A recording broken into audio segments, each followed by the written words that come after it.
Bom dia, povo abençoado de Jesus. Vamos para mais um estudo, então, né? Livro de Números, capítulo 18 ao capítulo 20. E agora o Senhor dá instrução a Arão, né? E entrega a tribo de Levi para poder servir juntamente com ele no santuário. E falando que Arão é o responsável por levar as iniquidades dos filhos de Israel perante o Senhor. Hoje nós temos um sumo sacerdote muito maior do que Arão. Ele não é segundo a ordem de Arão, mas ele é, segundo a Bíblia, a ordem de Melquisedeque. Em Hebreus capítulo 5, verso 10, fala Jesus Cristo, tendo sido nomeado por Deus, sumo sacerdote, segundo a ordem de Melquisedeque. E os seus levitas somos nós, aqueles que devem servi-lo, aqueles que devem estar atentos às suas ordens para trabalhar no tabernáculo, que é a igreja. Deus não habita mais em tabernáculo feito por mãos humanas. Ele habita dentro de nós, ele habita no nosso meio, ele habita na nossa família. Cada marido é um sacerdote individual. E na igreja, Deus designou os cabeças, os presbíteros, né, chamados anciãos, para dirigir a igreja. E aí agora Deus começa a repetir isso e fala que ele vai levar as iniquidades dos filhos de Israel. Só que Arão e seus filhos deveriam fazer expiação por eles também, porque eles têm pecado. Mas Jesus não. Você lê Hebreus 9, fala, temos sumo sacerdote, que entrou uma vez por todas diante do véu, não com sangue de bodes, nem de touros, nem de uma novilha vermelha, mas como com o seu próprio sangue, tendo feito eterna purificação. Então, nós somos purificados, não é por sangue de bode, de touro, nem de uma novilha vermelha que você vai ver daqui a pouco, mas pelo precioso sangue de Jesus. Leia 1 Pedro, capítulo 1, verso 18, como de cordeiro puro sem mácula, o sangue de Cristo. Agora o Senhor fala a Arão que toda oferta dada para ele, né, ele separou para Arão o peito, a coxa direita, né? Uma oferta movida, a coxa direita e o peito, o melhor das ofertas era de Arão, dos seus filhos, né? E eles deveriam comer aquilo, né? Dentro do lugar sagrado, do lugar santo, porque são coisas santíssimas do Senhor. E agora ele manda dar os dízimos, né, para os levitas, para os sacerdotes, e eles deveriam separar o dízimo dos dízimos, o melhor deles para dar para o Senhor.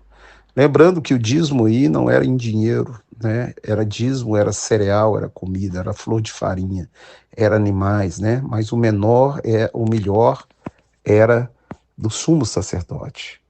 O último sumo sacerdote, segundo a ordem de Arão, foi João Batista. João Batista é sumo sacerdote. A mãe dele, estou falando legítimo. Teve outros depois dele, fajutos, né? Mas segundo a ordem de Deus, né? Filho de Isabel, que é das filhas de Arão, e do seu pai, que é da tribo de Levi. Então está em Lucas capítulo 1, João Batista, o sumo sacerdote, na época de Jesus. Por isso Jesus falou que nascido de mulher não tinha ninguém maior do que João, mas o menor no reino dos céus é maior do que ele. Por quê? Se João era o príncipe, o sumo sacerdote da época de Jesus, por que que nós, que não somos sumos sacerdotes nem descendência de Arão, somos maiores do que João? Porque João não recebeu a adoção de filhos, mas nós recebemos. Na nova aliança, depois que Jesus morreu, ele falou, eu vou para o Pai e enviarei o Espírito. E a Bíblia diz que não recebemos, Romanos 8,15, o espírito de escravidão para viver outra vez atemorizados, mas recebemos o espírito de adoção de filhos, do qual clamamos, Abba, papai. Então João não recebeu adoção de filho, mas nós recebemos adoção de filhos. E aí, nesse capítulo, Deus fala a parte do sumo sacerdote, dos levitas, né? O dízimo, as ofertas, tudo que é direito deles, porque eles não têm herança nessa terra. A sua herança é o Senhor. E nós também, como levitas, não temos herança nessa terra. A nossa herança é o Senhor. Daqui nós não vamos levar nada. Nu nós viemos e nu nós iremos voltar. Leia 1 Timóteo, capítulo 6, de 6 a 10. E no capítulo 19, o mistério da novilha vermelha. Era para arrumar uma novilha sem nenhum defeito, sem nenhuma mancha. Ela seria imolada, queimada, a cinza dela colocada junto com água. E quando essa cinza era aspergida sobre uma pessoa contaminada, essa pessoa ficava limpa, né? Em Hebreus fala que o sangue de bodes, de touro e de uma novilha vermelha purifica quanto ao pecado, quanto mais o sangue de Cristo nos purificará uma vez por todas. Então hoje eu não preciso da novilha vermelha, não preciso do sangue de bodes nem de touros, porque eu tenho o sangue precioso de Jesus Cristo, o Cordeiro puro e sem mácula, o sangue dele que purificou a minha mente, né, que renovou a minha mente, para que eu possa servir a Deus de plena consciência, né? Romanos 12, 2. Hoje eu passo num processo de metanoia. A palavra metanoia é mudança de mente. Leia Romanos 12, 2, né? Então, rogo-vos, irmãos, pelas misericórdias de Deus, que apresentei os vossos corpos como sacrifício vivo, santo e agradável a Deus, que é o vosso culto racional. E Romanos 12, 2 diz o seguinte: e não vos conformeis com esse século, mas renovai-os pela purificação, pela renovação da vossa mente. Então, renova a sua mente. Não é pela água de uma novilha vermelha da cinza que você vai ser purificado, mas é pela água do Espírito, é pelo precioso sangue de Cristo, de Cordeiro puro e sem mácula. Aí fala um homem que tocasse um cadáver, que tivesse imundo por qualquer motivo, né? Ele seria purificado quando essa água com a cinza da novilha fosse aspergida sobre ele. Daí que se tira dos católicos a água benta, né? Eles criam as loucuras, né? Um sincretismo, umas coisas sem pé nem cabeça, e as pessoas acreditam nisso, né? Não existe isso de água benta, de água de novilha vermelha, de óleo enterrado no monte, de outras coisas mais. Tudo isso é superstição, tudo isso é misticismo gospel. A água que te lava é a água do Espírito. Leia João 7, 37 e 38, e ela vai te lavar de dentro para fora, não de fora para dentro. Ela vai purificar a sua consciência, vai limpar você, vai descer você do pedestal, vai te transformar numa noiva pura e sem mácula, lavada pela água da palavra, pela água do Espírito. E agora Miriam morre e o povo começa a reclamar da falta de água com Moisés e com Arão. E Deus fala para Moisés pegar o bordão e ferir a rocha, não, falar a rocha. E a rocha daria água. Lembrando que quando eles foram no início, Moisés feriu a rocha. Nós estudamos no livro de Êxodo. E o Senhor estava em cima da rocha. Essa rocha tipifica Jesus Cristo. Leia 1 Coríntios capítulo 10, verso 3. Fala que eles bebiam de uma rocha, né? Uma rocha, e essa rocha é Cristo. Quando você vê aquele soldado enfiando a lança em Jesus, sai sangue e sai água. É a rocha ferida. A água que sai ali é o Espírito que foi dado depois que ele foi glorificado.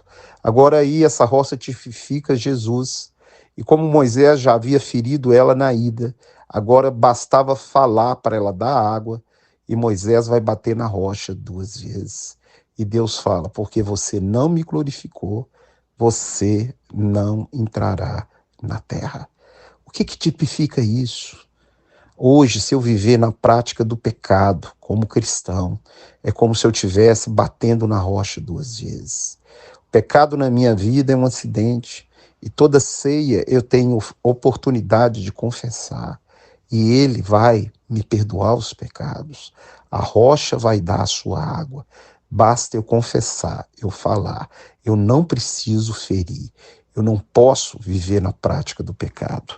Então, toda essa simbologia da rocha, a palavra rocha no hebraico é cabeça, né? Cristo é o cabeça da igreja e você não pode viver ferindo a rocha mais. Depois que você entregou a vida para ele, né? Ele já foi ferido na cruz. Em Hebreus capítulo 6, verso 4, diz que se você viver deliberadamente em pecado, depois de ter recebido pleno conhecimento da verdade. Já não resta sacrifício pelos seus pecados, porque você está crucificando de novo o Filho de Deus, tá vendo? Ferindo a rocha de novo. Então isso tipifica, e Deus fala para Moisés e para Arão que eles não entrariam, porque não glorificaram o nome dele na questão da rocha, diante dos filhos de Israel. E agora eles pedem Edom, né? Lembrando que são os descendentes de Esaú, para passar no meio da terra deles, hoje onde seria Jordânia, a cidade de Petra, né? E eles recusam deixar os filhos de Israel passar, falando que iriam sair com espada atrás deles, e eles vão ter que sair fora e vão para o Monte Hor. Lá no Monte Hor, Arão será recolhido aos seus antepassados. E a Bíblia fala que os filhos deles vestiriam a sua estola sacerdotal, né? Então ele sobe o monte e é recolhido, né? Arão é recolhido e prossegue o caminho com Moisés. Eã e Arão já haviam então sido recolhidos. E vendo os filhos de Israel que Arão fora recolhido, choraram a morte dele 30 dias.